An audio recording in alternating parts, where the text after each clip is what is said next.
Assalamu alaikum wa rahmatullahi wa barakatuh.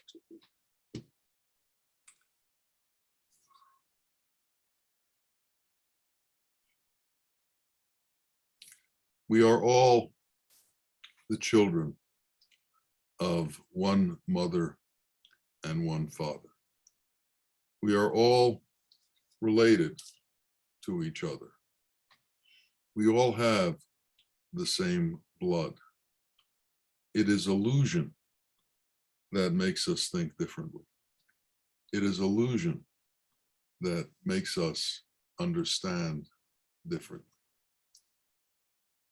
Allah sent 124,000 prophets into the world, and all of them came with the kalima, La ilaha illallah. All of them came with the understanding that the only reality is God, the only truth is God, the only thing there is God. And man, who is caught in illusion, has to somehow leave illusion in order to come into truth. A fish that lives in salt water can't just be dropped into fresh water. It would die. Likewise, men who've lived their entire life in illusion can't be brought to the truth instantaneously. They must find a sheikh, they must find a teacher, they must find someone who can tell them the truth. And then slowly, the sheikh or guru or teacher will bring them into the truth, will teach them what is halal and what is haram, what is permissible and what is forbidden. Will teach them about the names of Allah, the glorious names of Allah, the powers that are within those names, the light that is within those names, the wisdom that is within those names. And then slowly, man will begin to alter the way he looks at the world. Man will begin to alter his understanding of everything that is around him. Man will begin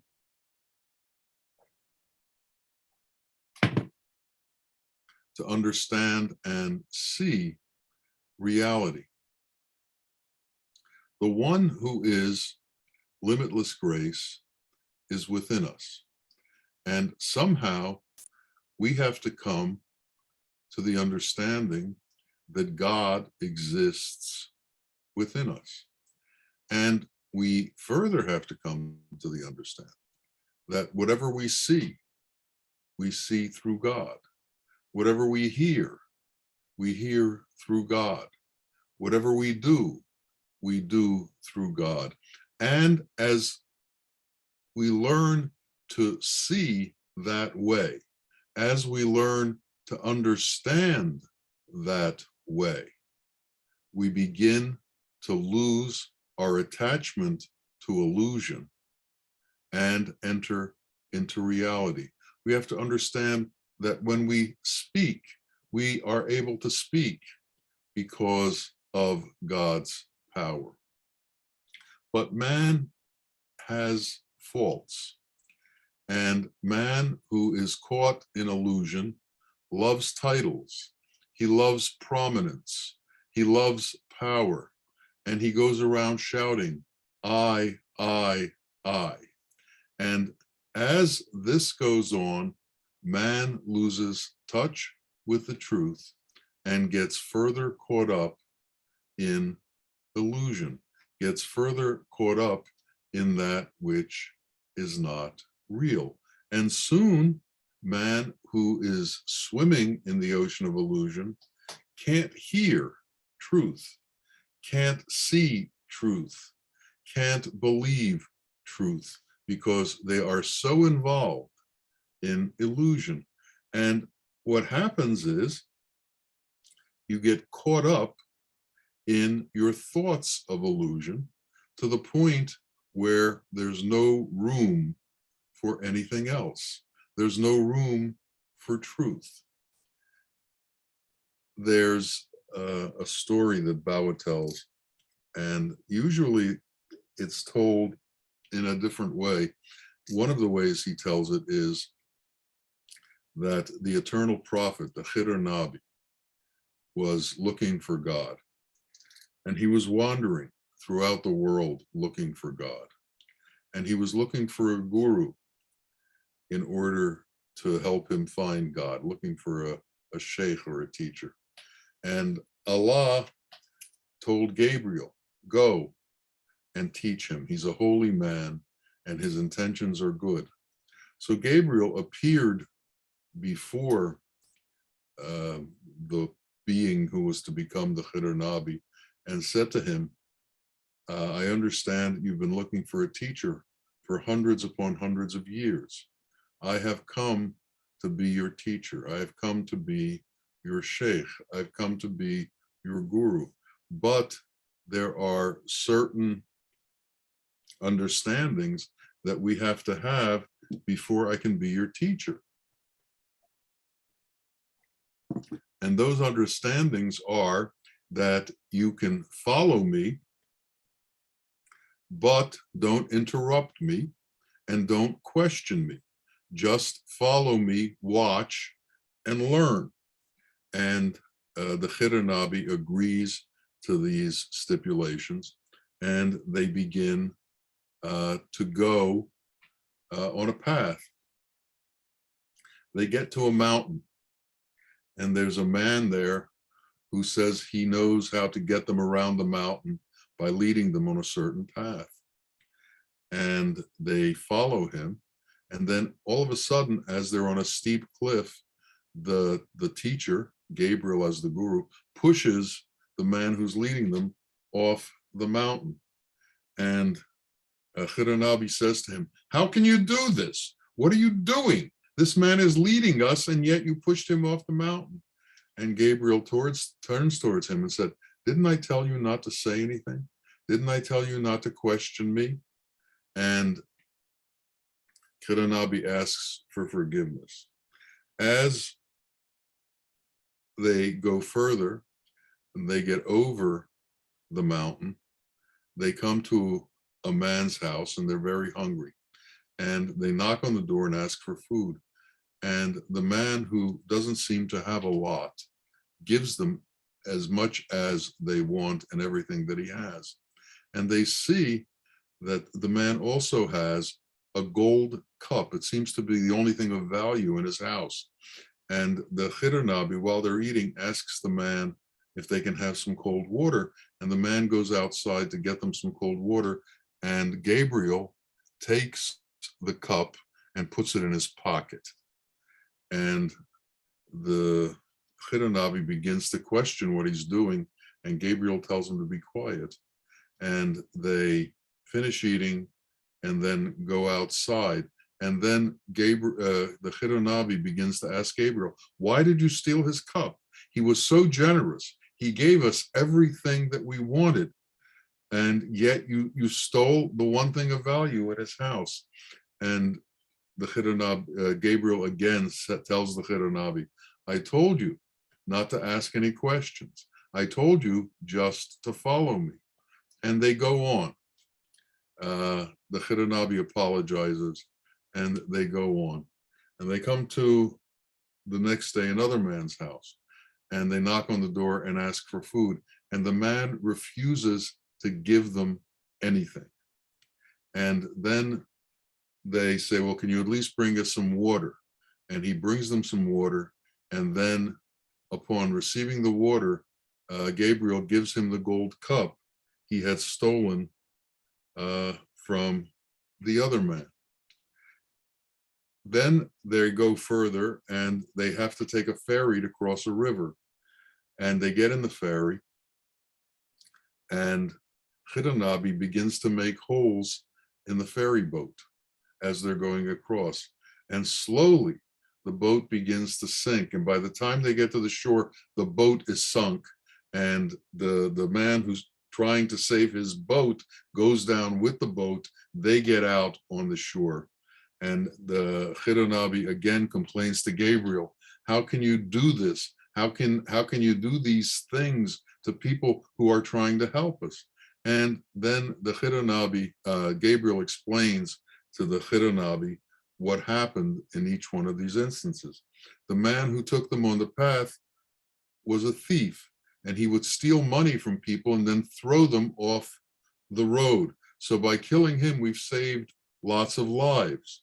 The man who had the gold cup was about to be robbed, and they would have killed him, these robbers, if they saw, if they took that, after they took the gold cup, so he couldn't report them. So we saved his life.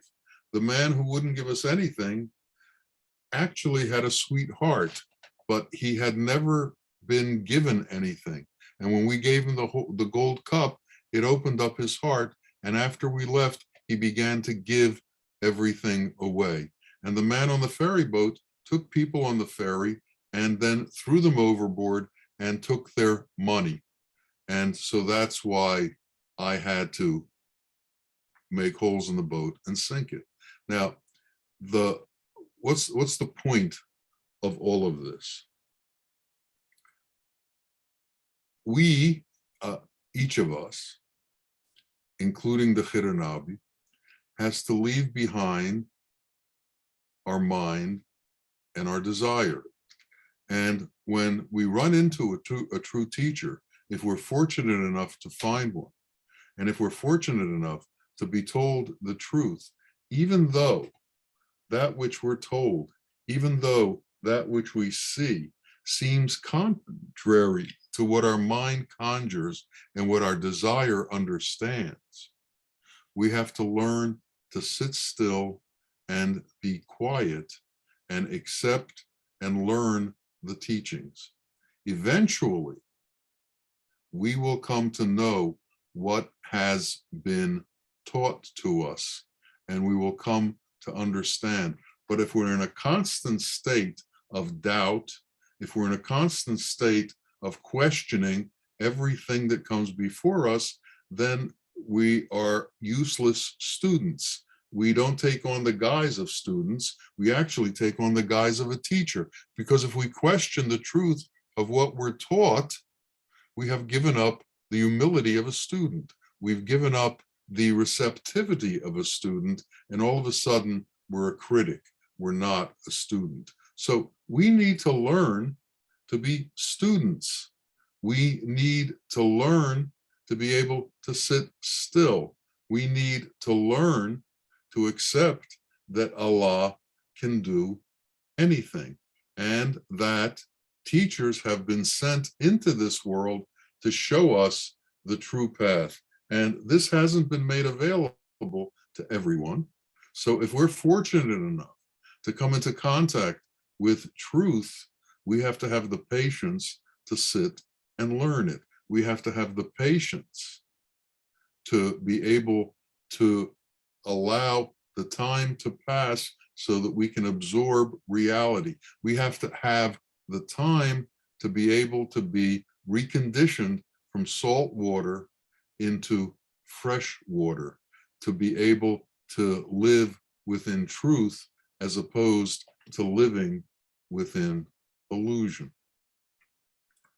The prophets came, and the prophets all had difficulties. Abraham was thrown into a pit of fire. Joseph was thrown into a well. Ishmael thought he was about to be sacrificed. Moses went through the difficulties with Pharaoh. Jonah, Yunus, was thrown off a ship and ended up in the body of a whale. And Bawa uses the story of Jonah to demonstrate illusion and to demonstrate that even prophets have difficulties. Jonah was given a direction to give the message to people, but they wouldn't listen to him. And because of that, Jonah became angry at the people he was speaking with, and he asked God to destroy them. And God said to Jonah, I can, if I want to, release fire from the heavens and destroy all of them. And Yunus thought this is what was going to happen, and he ran off with his wife and children to hide. He came to a river and began to cross a river and had one child in his hand, and the child drifted off in the water, and he looked behind and he saw that his wife was left behind on the other shore. Finally, he got to the other side of the shore and he didn't know what to do. As time passed, a boat came by and he asked for passage on the boat, hoping he could come back to where his wife was. When he got on the boat, a terrible storm came upon him. And the captain thought there was someone on the boat who was cursed, someone who was causing this to happen. And they drew straws. And each time, they drew straws 3 times. Each time it came up that Jonah was at fault. And they threw him overboard. And as you all know in the story, he was swallowed by a fish. And he lived within the cavern inside the fish for 40 days. And then the fish came to the shore and spit him up. When he got spit up, he looked and he saw his wife and his children on the shore. And he said, "You've waited for me for such a long time here." And they said, "No, only about 2 or 3 minutes have passed since we last saw you." And then Jonah began to realize that everything that he was thinking was foolishness, that everything was in God's hands. And he understood that his responsibility was just to preach. It wasn't for him to decide whether the people were following correctly or were not following correctly. He came to give the message. And he then went on to give the message, and people understood and people turned towards the truth. Each of us has to turn towards the truth. But what happens? Instead of turning towards the truth, we look for easy ways around it. We look for redemption without internal struggle. We look for redemption without personal effort. We look for redemption through external means as opposed to an internal change. So instead of looking to understand God's qualities, and instead of looking to integrate God's qualities into our being, what do? We say, the Messiah will come soon and he will save us. Everyone looks to be saved as opposed to the effort that it takes to save yourself. Bawa constantly reiterated to us that we have to become our own Messiah. We have to save ourselves. Imagine just since the time of the last prophet, 1400 or so years, how many people have died waiting for the Messiah? Imagine since the time of Isa, how many people have died waiting for the coming of the Messiah? Imagine since the time of Musa or Abraham, how many people have passed waiting for the coming of the Messiah? That which is the Messiah is the understanding of truth. That which is the Messiah is wisdom consciousness. And where is wisdom available? Wisdom is available through the names of Allah, through the qualities of Allah, through the gracious, effulgent nature of Allah. And when we give up our attachment to the world and see everything as Allah, we begin to change.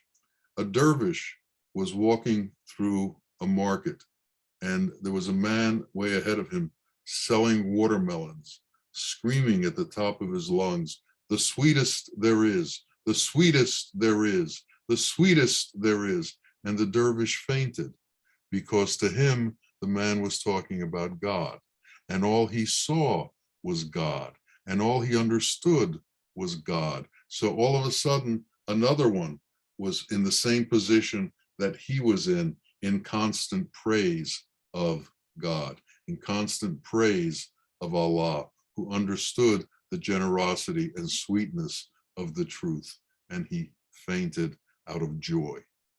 Well, can we get to that place, or are we subject to our attachments to selfishness?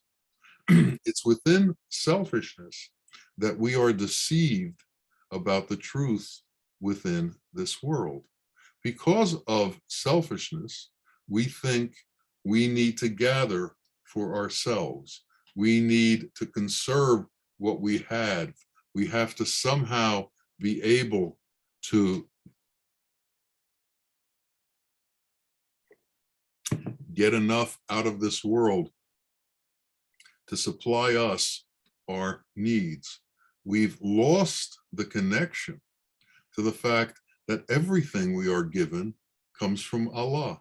We've lost the connection that everything we see comes from Allah. And we've lost the connection to understanding the unity between ourselves and all other men. And instead, most men think of themselves as separate and somehow individuated from the rest of mankind.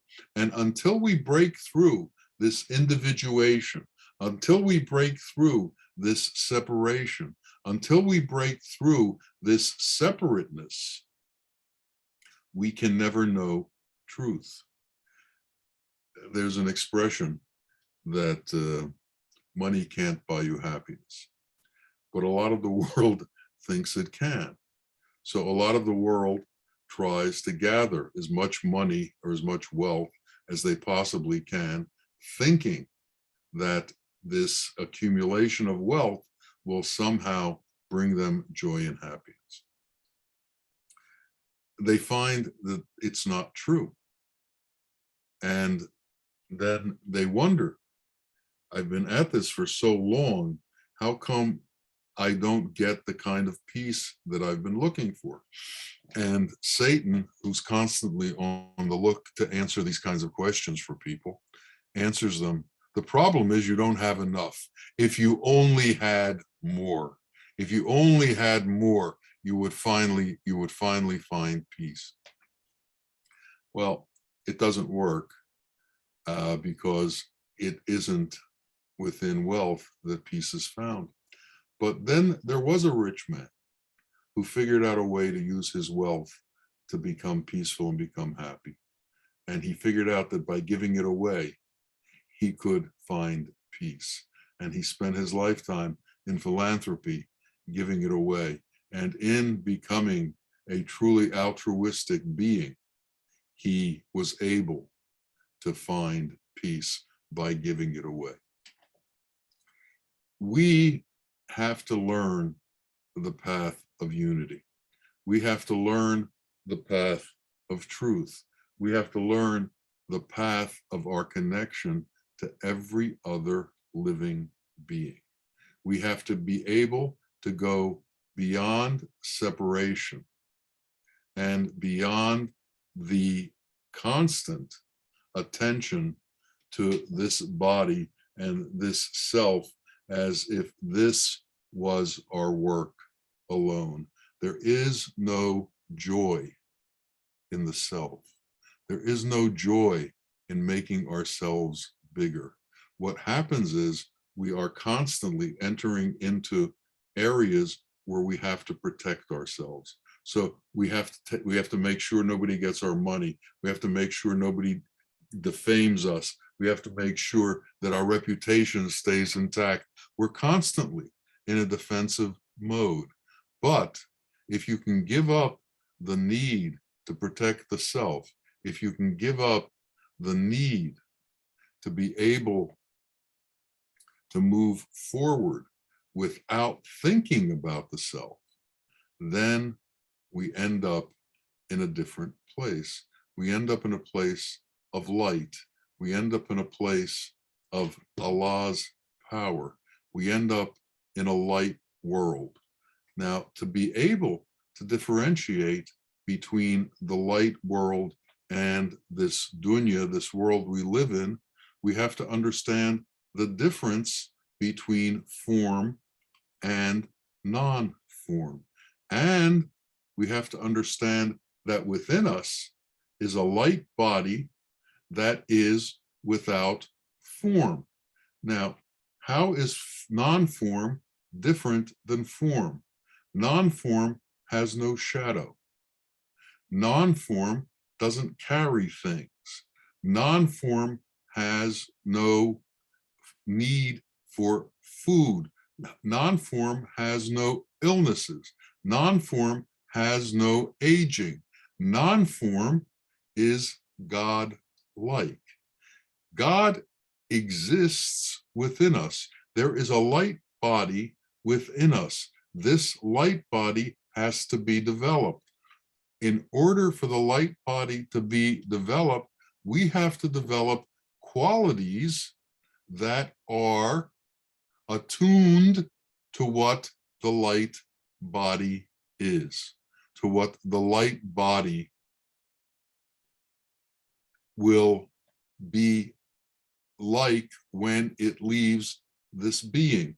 The light body doesn't need wealth. The light body doesn't need cars. It doesn't need homes. It doesn't need fame. It's different than the form body. And if we are constantly concentrating on the form body and the supposed needs of the form body, we are leaving the light body behind, and we're not doing what is necessary to develop our light body. And if we don't do what's necessary to develop our light body, then we stay attached to this world and to form. And as we stay attached to the world and to form, we make ourselves subject to coming back again and again. We become attached to the energies and the forces within this world, and we can't escape them. And that's what leads to rebirth. So if we want, if it is our intention to move forward and to enter into the realm of light, we have to give up everything that is attached to the world of form. We have to give up all of the things that we consider essential in the form world. And interestingly enough, many of these things are attached to satanic qualities. We have to give up lust. We have to give up the sexual arts. We have to give up the desire and the mind, which concentrates on accumulating form, which concentrates on using form for gratification. And what we will learn over time as we get older, that all of the imaginations that we have as to what will gratify us, what will satisfy us, what will bring us peace out of form is just not true. It's Satan's big lie. Truth and peace and contentment come from understanding God's qualities. Truth and peace and contentment come from transcending this world, transcending form, transcending the needs of this body. Why do people run to monasteries? Why do people run to the jungle? Why do people run to the deserts? To separate themselves from the world. But we are on a different path. Our path is to be in the world, but not of the world. So even though we live here, we have to understand that none of what we see, none of what we encounter is the truth of reality. That reality is beyond the physical vision, beyond the physical hearing, beyond taste, touch, and smell. It is a different kind of interaction. It is a different kind of knowing. It is a different kind of understanding.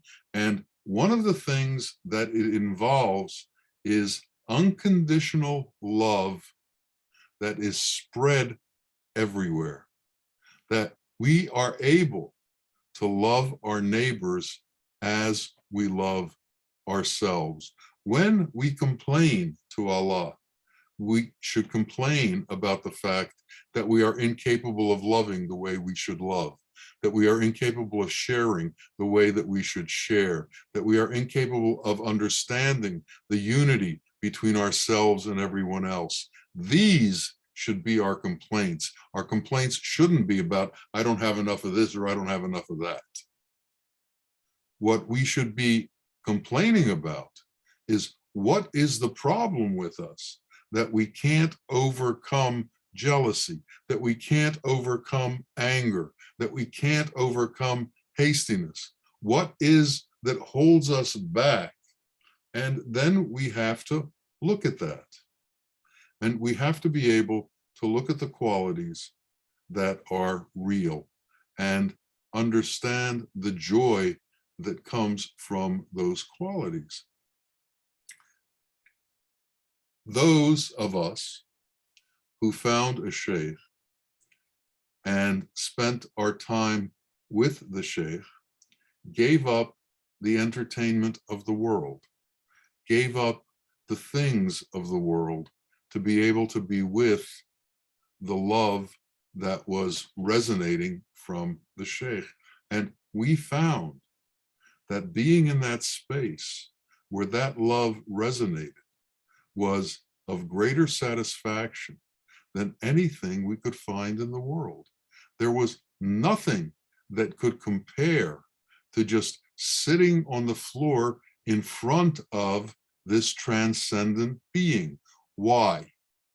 Because he had the ability to pass what he had to all of us who were near him. He had the ability to give what it is that he had to all of us. And when we were in close contact with him, this resonance was felt by each and every one of us. We felt the transcendence. We felt the removal from the world. We felt our connection to compassion and mercy and justice and truth and love, and our connection to each other. We could look in each other's eyes and see the joy that came to each of us from being with the sheikh, and we could share that joy with each other. And we understood that this is the greatest treasure in the world, because it's the treasure that takes us to God and comes from God. We need to learn this lesson. We need to work on this lesson. We need to work on becoming real as opposed to swimming in the ocean of illusion. We have to be able to know the difference between what halal and haram, and we have to know the difference between illusion and truth. And we have to repeat over and over, La ilaha illallah, only God exists. The only reality is God, and That reality is what the entire world exists in. And we have to begin to know those gracious names and those gracious qualities and take them on as if they belong to us. That is our true treasure. That is our true birthright. And if we leave that behind, if we don't take that on, we've sacrificed our entire life for the trinkets of this world. We can't allow that to happen to us. We have to understand where the true treasure is and begin to pull that into us. We have to begin to want that more than we want everything else. May that happen for each and every one of us. May we understand what it is that we need to love. May we understand what it is that we need to accumulate, and may we become lights as we are intended to be. Ameen, ameen. Ya Rabbil Alameen. Assalamu alaikum wa rahmatullahi wa barakatuh.